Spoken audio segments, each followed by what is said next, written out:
জীবনে দুই ধরনের মানুষের থেকে দূরে থেকো, ব্যস্ত মানুষ ও স্বার্থপর মানুষ। কারণ ব্যস্ত মানুষ নিজের ইচ্ছে মতো কথা বলবে, আর স্বার্থপর মানুষগুলো নিজের দরকারে তোমার সাথে কথা বলবে। এই পৃথিবীর মানুষ বড়ই অদ্ভুত। নিজের চেনা মানুষগুলোই যে কখন বদলে যাবে ধরতেই পারবে না। যেমন একটা সময় যেই মানুষটা তোমার চোখের জল সহ্য করতে পারত না, সেই মানুষটাই কিন্তু ধীরে ধীরে তোমার চোখের জলের কারণ হয়ে যাবে।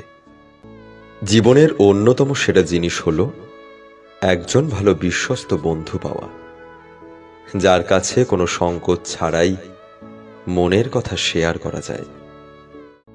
একটা কথা মনে রেখো, জীবনে সঠিক মানুষ আসার জন্য ভুল মানুষগুলোর ছেড়ে যাওয়ার প্রয়োজন আছে।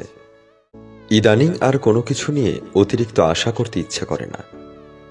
কারণ আমি একটা জিনিস খেয়াল করেছি, যেটা নিয়ে অতিরিক্ত আশা করি সেটা বেশিরভাগ সময়ই নিরাশায় পরিণত হয়।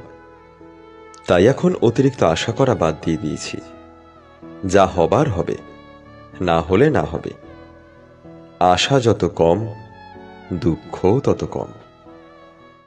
জীবনে এমন মানুষ আসে, সে আমাদের ধরেও রাখে না, আবার ছেড়েও দেয় না। তার থেকে সরতে গেলে ভালোবাসা দেখায়, আবার থেকে গেলে অবহেলা করে। এইসব মানুষই মূলত মানসিক অশান্তির কারণ। সঙ্গে ছিলাম, সঙ্গী ছিলাম না।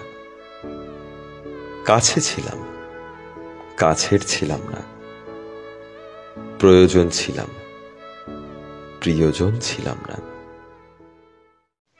বহু চেষ্টা করেছি এক সময় মানুষকে আগলে রাখার, সঙ্গে থাকার, যারা সময়ের সাথে বড্ড প্রিয় হয়ে উঠেছিল।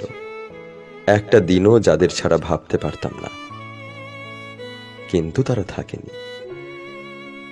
প্রথমে মেনে নিয়েছিলাম, তাই মন খারাপ হতো খুব। তারপর মেনে নিলাম, রাখতে চাইলেই থাকে না সবাই। তখন আগলাতে যাওয়াটা আটকানো মনে হয় তাদের কাছে। এখন মনে থাকে গল্পের কয়েকটা চরিত্র শুধু। কারো যাওয়া আসা আর কোনো প্রভাব ফেলে না।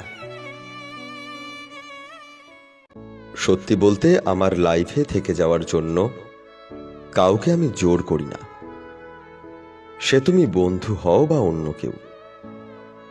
কখনো যদি তোমার মনে হয় আমি তোমার জন্য পারফেক্ট নই, কিংবা তুমি আমার থেকে বেটার কাউকে ডিজার্ভ করো, তাহলে তুমি স্বাধীনভাবে যেতে পারো। You are free to go.